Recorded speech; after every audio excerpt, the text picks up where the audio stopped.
Hey everybody, Blue Gal here. Nice to see you and thanks for watching. This is my podcast, knitting podcast for April 2026, and I'm on vacation. So vacation started Friday afternoon when I clocked out of work, and I am on vacation until Monday morning at 8 a.m. when I clock into work. That's how I'm treating it. And I am going on a little trip, just a little 5-day trip. On this trip, many people will be wearing orange. That's all I'm going to say. I did make a little orange cowl out of acrylic and a little tiny skein of some leftover novelty from somewhere. I'm sure I got this ribbon yarn from the 80s and 90s from church. But I just made this as a crazy thing for an orange something to wear because I can't wear orange. I'm not an orange person, but some knitters are very orange people and can wear orange. I just don't. But I can wear this. And this is my orange something for my trip. And I want to talk about what I finished this month. For one thing, this blanket right here is done. That is the Mitered Crosses blanket, which is by Kay Gardner. I bought this pattern when it came out in March of 2011, but I don't believe that I started this blanket then, although it's possible I could have done that. But I know for a fact that last year, 2025, Lent of 2025, I worked on this blanket. And I put it, it's giving me the thumbs up. There we go. I put this away at the end of Lent 2025 with notes. And if you go back to my spring 2025 blanket, you'll see I took notes and left off where I was. I had finished all of the squares and had not done, as you can see on this square, there's rows that have 3 of these cross squares going across, and then they alternate with rows that have 2 squares in this kind of 27 rows of ridges of garter stitch to fill in to the edge of the blanket. I had not done those and there were 4 of these little edge pieces to do, so I did those this year. And then assembled the blanket. Last night, I was still assembling this blanket, and it required quite a bit of surgery to work on making sure all the corners were matching up and there were no loosey-goosey bits, and tightening everything up where it needed to be. And I'm happy with it. It is a wedding present for someone who's getting married this July, and if they watch this podcast, they've just had their wedding present ruined, but that's your wedding present. And I'm excited that it's finished. I'm very happy with the result, and I think it's a beautiful blanket, beautiful pattern. Again, it's the Mitered Crosses blanket by Kay Gardner. She's with Modern Daily Knitting. And the other thing I finished this month were some socks that I started in January. This is a lovely sock yarn, hedgehog fiber sock, beautiful colors, very color fast colors, and definitely, one of the gold standards of hand dyed sock yarn, hedgehog fiber. You pay for it, but it's beautiful. Colorway Merman. I've had this yarn for quite a long time, and finally cast it on, made some socks out of it. I think these are going to be graduation present for youngest child who's graduating from college next month. How exciting. Last one out of college. Yes. And then yesterday was local yarn store day, and I did go to my local yarn store. I went to Extra Yarn in Springfield, Illinois, which opened last year. And I purchased what I do these days when I go to a yarn store, if I'm visiting a yarn store, is 1 skein of sock yarn because I'm not adding to my stash. This is Ryan yarn. It is hand dyed in Athens, Georgia. And Ryan is the person that dyes it. He is at Ryan Yarn on Instagram and ryanyarn.net. This is yarn-based twist sock, 80% superwash merino, 20% nylon, 400 grams. And again, this is the colorway Design Your Universe. I picked this one out because it is out of my comfort zone to have something with so much cream in it, so much background color, and it's just a speckle. But also to have, there is a band of very bright yellow and orange. Again, that's not my colorway, but mixed with the lavender in the speckle and some green, it's very pretty. And so at some point I'll be winding this, so I'm just going to go ahead and open it up. I'm probably going to get this wound quite soon, but a very nice speckle with a lot of red and orange and blue, and then red and orange and yellow, and then the lavender and the green. I think it's going to be very pretty socks. So Ryan Yarn, this is the one I picked. Extra Yarn in Springfield, Illinois has a rack of these colors. They had a lot of blue greens and blues and so forth. I was like, yeah, I've got enough of that. I've got oodles of blue sock yarn. So went out of my comfort zone and bought something that I don't have in my stash. So that's Ryan Yarn, a new brand to me, and apparently the owner of Extra Yarn in Springfield, this is the sock yarn that she wants to carry. So hand-dyed, very nice. And then Extra Yarn in Springfield has a free shelf for people to bring in their old yarn, oddballs or leftovers. And also they make all kinds of like knitting toys for children out of toilet paper rolls and popsicle sticks to make a kind of nitty-knotty type of hand knitting, I-cord making kind of thing for kids. And I picked up this, and I will be dropping off a lot of my, novelty type yarns there the next time I go. But this is what I picked up from the free shelf. Bacchio is discontinued. Trendsetter yarns. My guild is knitting charity hats every year, giving them away at Christmas time. I am knitting a hat, cast this on last night. I'm using, and I'll link below, I'm linking below everything. The Merman socks to my Ravelry page for that, the Mitered Crosses blanket. I will link to Extra Yarn in Springfield, the Ryan yarn, and also this Baccio, which is kiss in Italian. The kiss is there. Baccio, I should say. Losi hat, leftover sock yarn, which is a free pattern where you just cast on 112. I did 108 for this one, but a multiple of 4, and immediately no ribbing. Just it is all ribbing. It's knit 3, purl 1 from the row 1, and you do that for 6.5 inches, and then you do a crown. And the free pattern, the crown is fussy.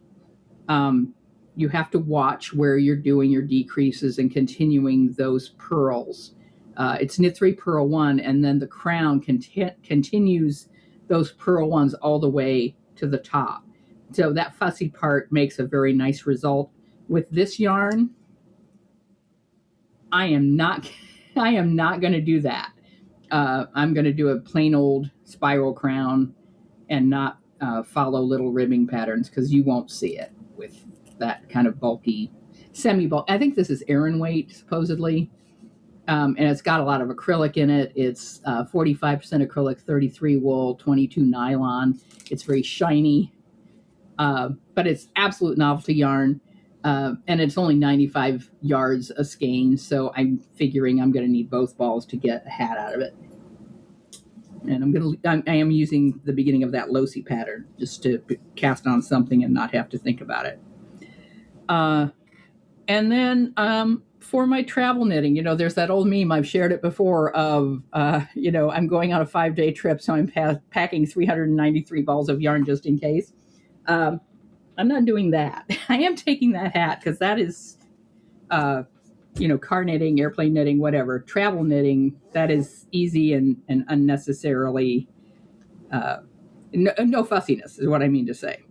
And I am taking a pair of socks. If you recognize this yarn, let me know in comments. I don't remember what color this is, but it's a busy colorway. And I started a pair of socks earlier this week on it. So I've got the cuff done. And so I'll work on some socks. And then, and I always I do DPNs and then I switch to long circulars. I cast on circular. Let me start over. I cast on circulars and I do 3 rows of knit 1, purl 1. And then I put it on the double points and start working in the round. And I use the end to sew up that little gap at the beginning. That way there's no twisting. That's how I prevent any twisting from happening in the cast on of the sock. I already have 3 rows done, so I can really see whether I'm twisting the tube.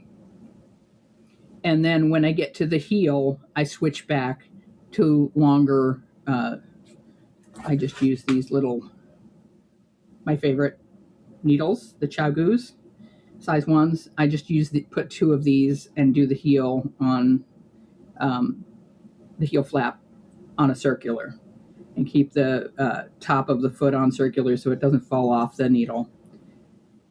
And then once I have that done, I move the instep back to double points and go from there. So that's just, I found that the easiest way to get a sock done quickly and not have any stitches falling off the needles. And everything fits in a little makeup bag. An old, I think, thrift store makeup bag. It says Estee Lauder on it. It's got a nice little flower on the thing. But this bag, it's got a very lovely summer house scene of people dancing and so forth and having a party. Everything fits in here. The needles, a skein of sock yarn, a pair of safety scissors. I always carry when I travel children's scissors. So I have a pair of, for kids that's not pointy, safety scissors. And then I never had any trouble in airports with yarn and kids scissors. There's a little ruler in here. And that's all I need. I don't need a pattern. I don't need, and I have pinned inside. I have a stitch marker, should I need one. I have a couple of those pinned inside. Other than that, this is the most portable project there is. It practically fits in my purse. If I had a bigger purse, it would fit in there. And then I am doing, and I've shown you this before, I'm making the Gakoko blanket. And this is one that is just such a joy to knit. No cables, I don't have to look at the chart.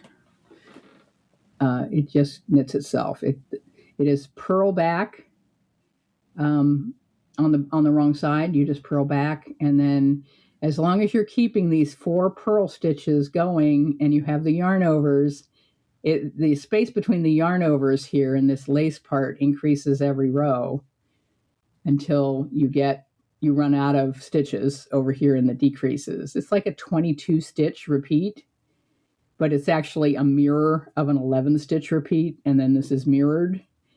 I don't need to look at the chart to do this. And the bang for the buck, I've said this before, the bang for the buck on this pattern of how intricate it looks. This is the 3rd time I've knit this blanket because it looks like an expert knit this, and it is not that hard. And it is certainly not intensive in terms of attention and needing to go from the chart to your knitting and the chart. You don't need to do that. I just sit there and I know what I'm doing and I just knit it. I don't have to look at the chart. And it's only 143 stitches across for a little baby blanket. I don't even know who I'm knitting this for. I am knitting it for the joy of knitting it. And that is the best pattern and the best project. It's just the joy of knitting this and I decided I'm only taking projects with me on vacation that are a joy to knit. And so that simple hat in novelty yarn that's just a joy to knit, to get it done and have that ready for charity for Christmas time. And then the socks, which when I just feel like knitting socks, I have a sock with me, and this joyful blanket. These are this little carrying case is from Harbor Freight. My husband bought me 3 of them. And it is also just, this is a lunchbox kind of thing. It's very soft-sided. It's very packable. I think they were under $4 at Harbor Freight. And so, they're for the job site or to carry. But my husband saw these and he said, "These are knitting bags. I'm going to get some of these for Fran." And they are. They carry a blanket or any kind of project. I have another sweater and another one of these. The only problem is they're all khaki and green. And so I have to sort of zip them open and peek in and see what's in there. But very lightweight and yet sturdy. And Harbor Freight. Okay, my Harbor Freight knitting bag. So I've told you everything. Oh, and the sock that I'm knitting is the Yarn Harlot sock. The one that I made, the Merman, this is Hermione's Everyday Sock. And then the new one that I just started, that's going to be a variation on the recipe. It's not a real pattern, but it's Harlot's sock from, I can't remember what, it's a recipe for sock. I can't remember which book it's in. I'm linking below to the pattern, you'll see. And it is a knit 3 purl 1 64 stitch sock, 5-inch leg, and flap heel. I use eye of partridge for the heel, and then a regular toe. Nothing fancy. It is the sock yarn pattern in my head. Again, I don't have to take a pattern with me. I do have a pattern with me for Coco should I, lose my brain for some reason and need a reminder. I do have the pattern for that, but I'm not taking a pattern for the sock. I'm not taking a pattern for the hat. I'm just going to knit. So that's it. It's vacation. I always like to read something at the end of this podcast, and I have something really short to read to you guys. This is from James Clear, who wrote Atomic Habits. And I wanted to talk about how I have done a lot of yarn decluttering last weekend, sort of in preparation for vacation, but also, and I think that's a great thing to do. If you're going on vacation, it is, for me anyway, it is an impetus to get the house cleaned up a little bit or get some decluttering done. And I had an accountability buddy.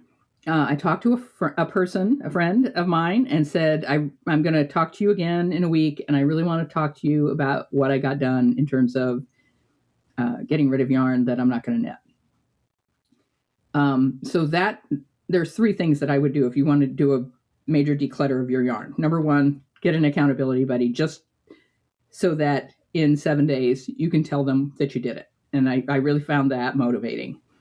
I didn't want to tell them in 7 days that I did nothing, right? And I got 2 27-gallon bins, big Harbor Freight bins of yarn, boxed up, lid on, in the basement, ready to go. The reason they're in the basement now, and they're sealed up, from the elements and from bugs and everything. There is I think I've said this before, the Ceramics Club of Springfield holds a craft sale. They are the building that also hosts my knitting guild every month. And so I know members of that club that are also members of the guild. It's great to support them. And so I have a opportunity every year to donate to them for their sale. So that's number 1 is accountability buddy. Number 2 is find a place that will take your yarn that it will be appreciated. And whether that's a charity group, a nursing home, a craft sale, a free shelf at your favorite yarn store, a art teacher at your kid's school, find a place that it will be appreciated. That rather than dropping it off at a thrift store where you don't know what's going to happen to it, I think it makes it so much easier to let go if it's going to one that will use it and appreciate it. And then the third thing is this quote from James Clear, who wrote Atomic Habits. And I found this a couple weeks ago, and I found it very inspirational. This was a statement in his newsletter. It says, the problem with keeping your options open is that every option requires energy to hold. And a shelf, and there's my shelves, and they are really organized, by the way. A shelf full of maybes is often heavier than a hand holding one yes.